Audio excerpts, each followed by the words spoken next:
पुरुषमेकं कारयितुम् अवतीर्णं निखिल मानवकुलं द्रुत सहज समाधि आनन्दघनमूर्तिं प्रेम विगलित चित्तं नमामि अनुकूलचन्द्रं नमामि अनुकूलचन्द्रं नमामि अनुकूलचन्द्रं। परमाराध्या जगज्जनन श्री बड़मा परम पूज्य पार्श्व श्री बड़दांकर आतुल चरण भक्तिपूत विनम्र प्रणति निवेदन करुछि। परम पूज्य पार्श्व श्री आचार्य देव श्री चरण अनंत कोटि प्रणाम। पूजनीय अविंद तथा इष्ट परिवार प्रति प्रत्येक श्री चरण कोटि कोटि प्रणाम जनाए। आज सुंदर मनोज्ञ परिवेश भाद्र सत्संग 30तम दिवस जगतसिंहपुर सत्संग विहार अनुकूल अनुष्ठित ए परम प्रेम श्री ठाकुर अनुकूल चंद्रंकर शुभ 138तम जन्म महोत्सव वरिण्य परिचालक महोदय उपस्थित पूज्य ऋतिक देवता मंडली कर्मी भाई गुरु भाई भक्तिमती मातृमंडली सुधी सज्जन मंडली स्नेह छोट छोट पिला माने समस्त को अंतर सविदिरा जय गुरु निवेदन करुछि। सुंदर भाव आज ए परम प्रेम ठाकुर अनुकूल चंद्रंकर सत्संग उत्सव जन्मोत्सव पालित होछि। एठारे पूर्व आमर भाई सुंदर भाव प्रारंभिक आलोचना क्रम सुंदर भाव आलोचना करिसेंती। समय स्वल्प मु स्वल्प समय पाए एटी आलोचना करी। आज जगतसिंहपुर सत्संग विहार आनंद मुखर भाई सब से कीर्तन कहते आनंद बारी पड़ुची धरी प्रकृत जेतबले हमर आखि पड़ी जाउची कोटि कंदर्प विनिमित अपूर्व रूप लावण्य से श्रीविग्रह मानक ऊपरे सुंदर भाव साजसज्जा हमर आखि लागी जाउची। आमे आनंद रे आज मतवाला हे उठिछु।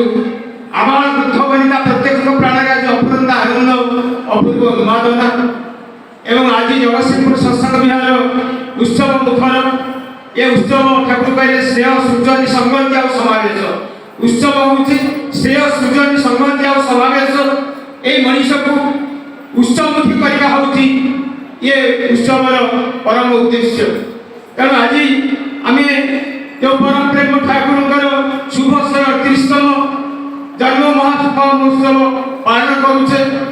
आज मने पड़ुछि ठीक 138 वर्ष तले परम प्रेम श्री ठाकुरଙ୍କର এই ধূলি দূষিত ধরণীরে তাଙ୍କର আবির্ভাব হয়েছিল।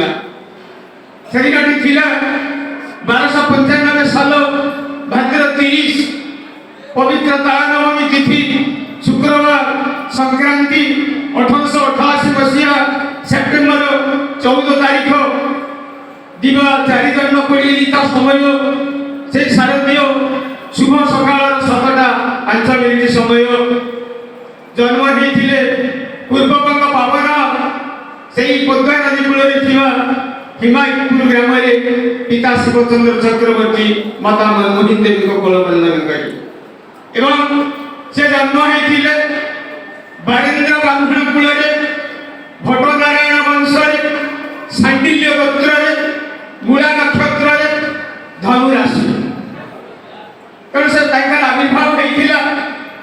साधारण शिशुटीए जन्म हेले 10 मास 10 दिन मातृगर्भ रे जन्म हुए 12 मास जन्म होइतिला।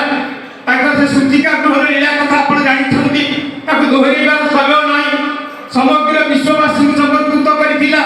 ताको देहरु विचलित होउथिबा से उज्जवल जो दीप्ति छोटा जो आलोक छोटा समग्र आकाश पर्याप्त होइतिला।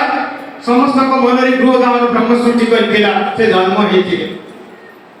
से आदि तांकरी से पवित्र जन्म तिथि स्मरण उत्सव आज आम सब पालन करुचे।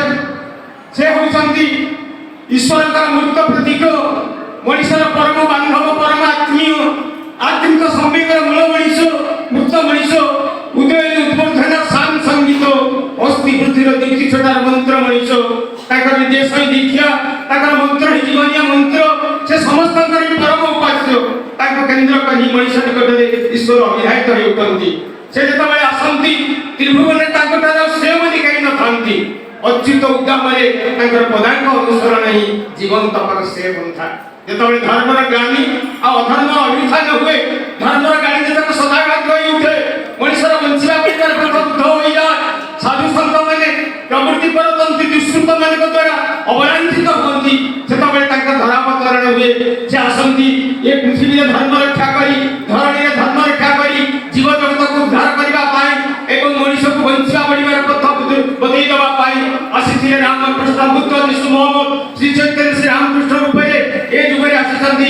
କଳିକି ବିଗ୍ରହ ସେ ଠାକୁର ଅନୁଭୂତଙ୍କ ରୂପ ଧାରଣ କରେ ଏବଂ ସେ କହିଛନ୍ତି ଯେ ସେ ତାଙ୍କ ବିଷୟରେ ଦାଦା କହୁଥିଲେ ଆମେ କ'ଣ କରିବା, କି ଆଲୋଚନା କରିବା।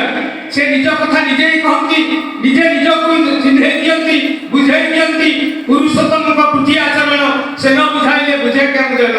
ତେଣୁ ଯାହାକୁ ନିଜେ ପିତା ଶିବଚନ୍ଦ୍ର ଚକ୍ରବର୍ତ୍ତୀ ବୁଝିପାରିନଥିଲେ, ମାତା ମନମୋହନ ଦେବୀ ବୁଝିପାରିନଥିଲେ, ବିଶିଷ୍ଟ ବୈଜ୍ଞାନିକ କୃଷ୍ଣ ପ୍ରସାଦ ଭଟ୍ଟାଚାର୍ଯ୍ୟ ବୁଝିପାରିନଥିଲେ, ଯାହାକୁ ସେ ନିଜେ ନିଜକୁ ବୁଝିପାରିନଥିଲେ, ଆମେ ତାଙ୍କ ବିଷୟରେ କ'ଣ ବୁଝିବା, ଆମେ ତାଙ୍କ ବିଷୟରେ କ'ଣ କହିବା, କି ମତାମତ ଦେବା? To define him is to limit him. ତାଙ୍କ ବିଷୟରେ ଯେତେ କହିଲେ ବି ସବୁଠାରୁ କମ୍ ହବ ଏବଂ ତାଙ୍କୁ ଆମେ ସବୁବେଳେ ସଂକୁଚିତ କରିବା। ତାଙ୍କ ବିଷୟରେ କିଛି କହିବା ମାନେ ତାଙ୍କୁ ଆମେ କିଛି ବୁଝିପାରିବା ନାହିଁ। ସେଦିନ ବିଶିଷ୍ଟ ବୈଜ୍ଞାନିକ କୃଷ୍ଣ ପ୍ରସାଦ ଭଟ୍ଟାଚାର୍ଯ୍ୟ ଠାକୁରଙ୍କୁ ପ୍ରଶ୍ନ କରିଥିଲେ, ଠାକୁର ମୁଁ ଆପଣଙ୍କୁ ଦର୍ଶନରେ ତତ୍ତ୍ୱରେ ଯେତେ ବୁଝିବାକୁ ଚେଷ୍ଟା କରୁଛି ବୁଝିପାରୁନାହିଁ ଠାକୁର। ଠାକୁର କହିଲେ ଡୋଣ୍ଟ ଟ୍ରାଏ ଟୁ ଅଣ୍ଡରଷ୍ଟାଣ୍ଡ ମି, always stand under me। ମୋତେ ବୁଝିବାକୁ ଚେଷ୍ଟା କର ନା, ମୋ ସବୁବେଳେ ମୋତେ ଅନୁସରଣ କର। ମୁଁ ଚିର ଅବୁଝା, ମୋତେ କେହି ବୁଝିପାରିବ ନାହିଁ, ମୋତେ ଅନୁସରଣ କର। ତେଣୁ ଆମେ ତାଙ୍କୁ କ'ଣ ବୁଝିବା? ସେଦିନ ଦୁଃଖ ପ୍ରକାଶ କରିବା ତା ମନମୋହନ ଦେବୀ କହୁଥିଲେ। କାଲକାଟାରେ ଯେତେବେଳେ ସେ ଠାକୁରଙ୍କର କଥାକୁ ଅମାନ୍ୟ କରି ପହଞ୍ଚି ଯାଇଥିଲେ କାଲକାଟାରେ, ଠାକୁର ବାରମ୍ବାର କହିଥିଲେ ମା ତୁମେ କଲିକତା ଯିବ ନାହିଁ, ମୁଁ କେଇଟା ଦିନ ଭିତରେ ଫେରି ଆସିବି। ମା କିନ୍ତୁ ଯାଇଥିଲେ ତାଙ୍କ କଥାକୁ ଅମାନ୍ୟ କରିକି ଯାଇଛନ୍ତି, କିନ୍ତୁ ଅସୁସ୍ଥ ହେଇଛନ୍ତି, ରୋଗରେ ପଡ଼ିଛନ୍ତି। ଡକ୍ଟର ଏଲୋପାଥିକ ଡକ୍ଟର କେଦାରନାଥ ଭଟ୍ଟାଚାର୍ଯ୍ୟଙ୍କ ପାଖରେ ଚିକିତ୍ସିତ ହେଉଛନ୍ତି। ସେତେବେଳେ ସେ ମନର ଦୁଃଖ କଥା ସେ କହିଛନ୍ତି, କହିଲେ କେଦାର ତୁ ବା କ'ଣ କରିପାରିବୁ? ମୁଁ ମୋର କର୍ମଫଳ ନିଜେ ଭୋଗୁଛି। ଅନୁକୂଳକୁ ମୁଁ ପୁତ୍ର ଠାରୁ ଅଧିକ କିଛି ଭାବିପାରିଲି ନାହିଁ। ବାସ୍ତଲ୍ୟ ମମତାରେ ଅନ୍ଧ ହେଇ ମୁଁ ଅନୁକୂଳକୁ ମୋ ପୁତ୍ର ଠାରୁ ଅଧିକ କିଛି ଭାବିପାରିଲି ନାହିଁ। ଅନୁକୂଳ ଯେ ଯାହା କହେ ସତ ହୁଏ, ଭୂତ ଭବିଷ୍ୟତ ବର୍ତ୍ତମାନ ସବୁ କଥା କହେ। ସେ ମୋତେ ବାରମ୍ବାର ମନା କରିଥିଲା କଲିକତା ଯିବା ପାଇଁ। କଲିକତା ତ ଆସିଲି, ଗଙ୍ଗାରେ ସ୍ନାନ କରିବା ପାଇଁ ବାରମ୍ବାର ମନା କରିଥିଲା, କିନ୍ତୁ ଗଙ୍ଗାରେ ସ୍ନାନ କରି ମୋ କର୍ମଫଳ ମୁଁ ଭୋଗିବି ନାହିଁ ତ ଆଉ କିଏ ଭୋଗିବ? ତେଣୁ ସେ କିଏ? ତେଣୁ ତାଙ୍କ ବିଷୟରେ କୌଣସି ତର୍ଜମା, ତାଙ୍କ ବିଷୟରେ ଆଲୋଚନା ବିଶ୍ଳେଷଣ କରିବା ଦରକାର ନାହିଁ। ତୁ ମାନେ ତାଙ୍କୁ ମାନେ ବ୍ଲାଇଣ୍ଡଲି ଦାଦା କହିଛନ୍ତି, ଆଚାର୍ଯ୍ୟ ଦେବୀ କହୁଛନ୍ତି ଅନ୍ଧାନୁସରଣ କର, ପ୍ରଶ୍ନ ମୋର ଅନ୍ତ ଯାଉ ଯୁକ୍ତି ସରି ତୁମରି ବ୍ରତ କରିବି ପାଳନ ମରଣ ଶବ୍ଦ କରି। ତେଣୁ ତାଙ୍କୁ ବୁଝିବା ପାଇଁ ଠାକୁର କହିଲେ ବର୍ତ୍ତମାନ ଦାଦା କହୁଥିଲେ ଯୋଉ ସମସ୍ୟା ଆସୁଛି ଆଜି ଘରେ ଘରେ ସମସ୍ୟା, ସ୍ୱାମୀ ସ୍ତ୍ରୀରେ ସମସ୍ୟା, ପିତା ପୁତ୍ରରେ ସମସ୍ୟା, ଘରେ ସୁଖ ଶାନ୍ତି ଆନନ୍ଦ ନାହିଁ, ଦେଶ ଭିତରେ ସମସ୍ୟା, এই ଯୋଉ ଯୁଗ ଯନ୍ତ୍ରଣାର ଚରମ ଦିନ। ସେତେବେଳେ ଠାକୁରଙ୍କୁ ପ୍ରଶ୍ନ କରାଯାଇଥିଲା, ଠାକୁର ଆଜିର ଯୋଉ ଅବିଦ୍ୟା, କୁଶିକ୍ଷା, କୁସଂସ୍କାର ମଣିଷ ସମାଜକୁ ସମ୍ପୂର୍ଣ୍ଣ ଭାବରେ ଧ୍ୱଂସ ଆଉ ପ୍ରଳୟ ଆଡ଼କୁ ଦ୍ରୁତଗତିରେ ଠେଲି ନେଇ ଯାଉଛି, ସେଥିରୁ ରକ୍ଷା ପାଇବାର ଉପାୟ କ'ଣ ଠାକୁର? ଠାକୁର କହିଲେ ମଣିଷ ପାଇଁ ଦରକାର ଏକ ଜୀବନ୍ତ ଆଦର୍ଶ।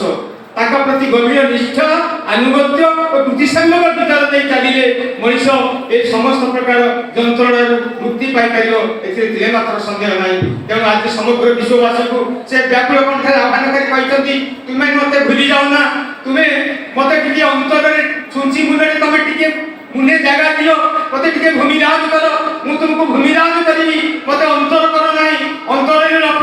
ତୁମେ କାହିଁକି ଅନ୍ତରରେ ଥିବ ଜାଣିଛ?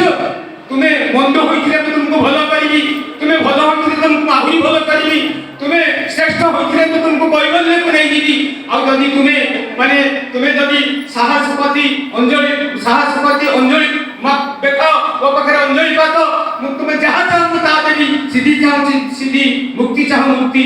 Leave everything and come to me, I will give you everything। Vande Purushottam, Jay Guru.